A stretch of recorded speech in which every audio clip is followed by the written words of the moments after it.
It would seem that as if nothing has been done, but you would see that on a daily basis there's an effort.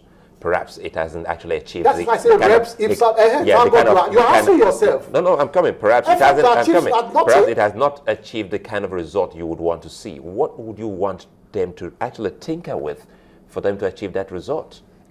They themselves know that it is monies they are stealing from the system that is funding Boko Haram. They should check corruption. Once they attack the source of funding, that is the end of Boko Haram. It's the source of funding. In every war, once you cut off supply, that's the end of the enemy. We saw it also during the Civil War. Once you cut off the source of supply, they are expending ammunition. I hope you know that, Boko Haram. They are expending ammunition. It's not about the funding alone to pay their fighters and all that. Bullets are being wasted, bombs are... So where is the ammunition coming from? They're coming in through our borders. Now, someone would say that... They are not manufactured here. It would seem that it comes back again to the judicial system, because it would seem that when, you know, the security agencies say we have to do things within the ambits of law. So if we get a suspect and we're hoping that, you know, with the evidence that we have, we should be able to move forward, it would seem that, again, we're back to square one. You are going beyond what I'm saying. That is when you have arrested them and you are going to prosecute them. We're talking of checking insurgency, checking the importation of arms, controlling the movement of funds to these terrorists, checking the movement of funds. What have you found? Let us take a look at what... Do you understand me? Don't even jump the gun to say when they have arrested them. Mr. Keyamo, let us look at, let's look at cases where you have suspects in financial crimes, for instance. What have you found with, say, government officials when you're trying to trace funds? Don't you find that oftentimes these monies are sometimes legally and illegally, legally but illegally transferred in a way that it's so difficult to uncover? That is why you need very good investigators for financial crimes, to investigate financial crimes. Because I agree with you that every, theft from the public steal, they go a long way most times to cover up their tracks in the movement of funds. They go a long way to cover up their tracks. And so you need very good investigators, trained ones, to trace, the origin of these funds in most cases. There's no fund, we've gone beyond the stage where it's very easy to catch a thief in public office, that they will just dip their hand in the public till and transfer to their personal accounts. If that's what you're expecting to see, you won't see it. The reason I asked that question is because I'm looking at Mr. Davis's testimony where he did say that it would seem that some of the funding of Boko Haram is going through legal channels and as such is making it difficult to uncover. Yes, because when it goes through legal channels, let me tell you how it happens at times. It goes through legal channels but for illegal purposes. They set up phantom companies at times. Phantom companies, construction companies, for example. If you see the movement of 4 billion naira from one thing to one EDSO Nigeria Limited, construction company Nigeria Limited, you won't question it. Normally, as an expert, you say, oh, for some projects. Because that's the kind of amount you need to maybe build big estates or, build roads and stuff. But then do we go the extra mile? This is the point I'm saying. Extra mile and resources to call in those people for questions. Let me see the contract papers. Have you executed this contract? What did you use this money for? We don't have the resources to follow up every transfer. So we're required to do that. Yes, you must also invest. Apart from that, not just to say, I transferred money from me to you. You know that for every huge transfer you make, either, from your domiciliary account, in or out, the banks these days, if you notice it, they will say, you must put the purpose of that. Now, where we err these days is that we just end at the fact that we fulfill all righteousness for the transfer to go through, for you to just fill that portion that says purpose of the money. So we just say family needs. Just say anything you like for the transfer to go through. The bankers know what I'm talking about. But that thing is not put there for fun, to say purpose.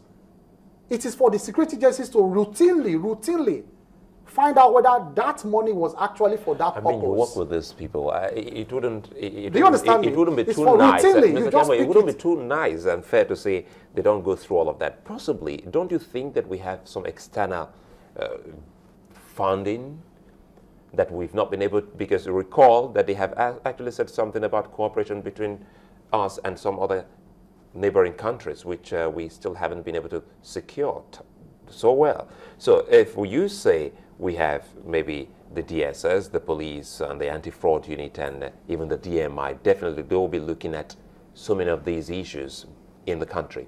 What about outside the country, the cooperation we should be getting from these countries? But the money is also coming too. The money is also coming. Whatever activities happen outside, you must also transfer the money into the country for activities within the country. Well, again, if you look at this front page, it tells you that, well, some will come in cash, not through the banks. Where was that money coming from? If you have this kind of amount being flown in an aircraft, it tells you that, well, some of them can actually take off and land in a remote place, and these monies can actually get into the hands of terrorists. So I agree with you entirely now, and I'm sure you agree with me, that funds like this are leaving the system with undetected. That is laundered money. Undetected. This kind of amount. You can't do this in the United States of America. The moment the money leaves the system, anywhere, an alert will go up somewhere. That money has left somewhere. For what purpose? But this kind of money is leaving the system without anybody tracing it. And it was only at the point of landing that they caught them. What about the point of takeoff? What happened at the point of takeoff? You know, Mr. Keyamo, I know that you're very passionate about financial crimes. You've been involved in prosecution and all of that. But then again, I have to come back to this, you know, to the ordinary person who's going to be sleeping behind bars or most likely even get killed at the end of the day for, you know, for no fault of theirs. Do you think that there is hope for people like that? We have a long way to go. I mean, before you talk about hope, you must talk about reformation of the system. So I can't even talk about hope now. Hope is too far-fetched. And I'm saying that from the bottom of my heart. Because you have a system where you have the problem of a system where those in authority, they are involved in financial crimes. That's a problem. So they are not fighting. It is the case of the killers looking for the killers. That's what we are facing now. So we cannot talk about reforming the judicial system? Because the people who are to reform it, they are the people you are seeking to catch. They are the people you are seeking. Half of those involved in financial crimes, they are the politically exposed persons. And these are the people who should amend our laws, who should make the system work. But they are the ones involved in financial crimes. So where do we go from there? How? You now need a leader with a political will. That is all you need. A leader with a political will to say the right things must be done. A leader who will not care about his second-term bid, because in a bid to look for that second term, that's when all kinds of compromises happen. All kinds of compromises happen. They see everybody against that second term or talking against the person is an enemy. That is why you can see them even antagonizing simple bring back our girls campaigners. Simple campaign going on. You are saying that they are working against the president. They are working against. It is so disheartening. There are people without empathy in government. And our girls are out there in a forest somewhere with terrorists. You are saying that they should go and campaign to the Boko Haram, that they should go and direct their campaign to Shekau. So when it comes to issuing oil blocks, you are president and commander-in-chief. When it comes to issuing contract, you are president and commander-in-chief. When it comes to presiding over fake meetings, you are president and commander-in-chief. When it now comes to the responsibility of president and commander-in-chief, go and bring back our guys. Say, no, it's not me. Go and check out. You take the privileges, you don't want to take the responsibilities. Even though it wasn't the commander-in-chief that made those statements, it was. Which is true. Yeah, it wasn't. It wasn't from the commander-in-chief. But we'll get the point. It is corporate responsibility we're talking about, the government officials. Yeah. Well, we'll keep unfair. focusing on this. But if we get it right, for instance, with the judiciary, that can be a first step, can it? Absolutely. Because the moment you have a justice system that works, every other thing will begin to fall in place. You know that when you commit a crime, you're likely to go to prison. You won't escape that system at the end of the day. What encourages people to commit crimes is that the system doesn't work. They know that the system doesn't work. So they can as well dip their hand in a public till and steal. Because at the end of the day, they know they are going to meet a system that is completely comatose. All right. That will bring them to justice. I'd like to thank you for coming on this morning.